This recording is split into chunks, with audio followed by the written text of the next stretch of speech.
நான் ரொம்ப அவசரமாக ரெக்கார்ட் பண்ணி போடுறேன். ஸோ எனக்கு ஆடியோ கிளாரிட்டி எவ்வளவு நல்லா இருக்குமென்னு தெரியாது. பட் இது ரொம்ப முக்கியமான விஷயம்.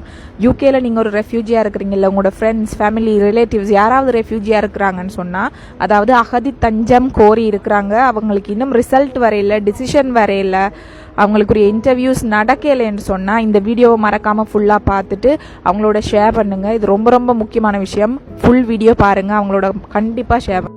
பேசிக்காக என்ன நடந்ததுன்னு சொன்னால், உங்களுக்கு தெரியும், இங்கே பிரைம் மினிஸ்டர் வந்து திடீர்னு புது டிசிஷன்ஸ் எடுக்கிறாங்க, புது விஷயங்கள், புது சட்டங்களை கொண்டு வராங்கன்னா, அந்த அடிப்படையில் இந்த ருவண்டாக்கு அனுப்புகிற பிளான் வந்து 2-3 வருஷமாகவே இருந்தது. பட் கவர்மெண்ட் ஏதோ ஒரு வகையில் அதை தள்ளி போட்டு கொண்டே இருந்தாங்க.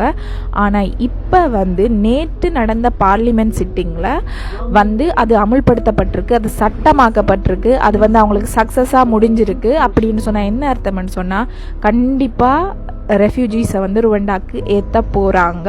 ஸோ அது நடக்க போது பிரைம் மினிஸ்டர் சொன்னதின்படி பார்த்தீங்கன்னு சொன்னால் 10 to 12 கிழமைக்குள்ளே இந்த ருவண்டாக்கு ஃபர்ஸ்ட் ஃப்ளைட் வெளிக்கிடுமென்னு சொல்லியிருக்கிறாங்க.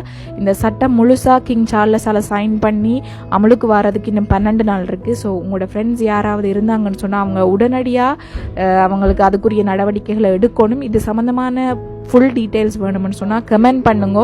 நான் ஒரு ஃபுல் வீடியோ கிளியராக இதை பற்றி நான் முழு வீடியோ போடுறேன். பட் இது கண்டிப்பாக எல்லாருக்கும் தெரிஞ்சிருக்கணுமன்றதுக்காக இந்த வீடியோ அவசரமாக லிட்ரலி பஸ்ஸில் ஷூட் பண்ணி போடுறேன். So Rwanda plan is happening guys. So be alert, be aware of it. That's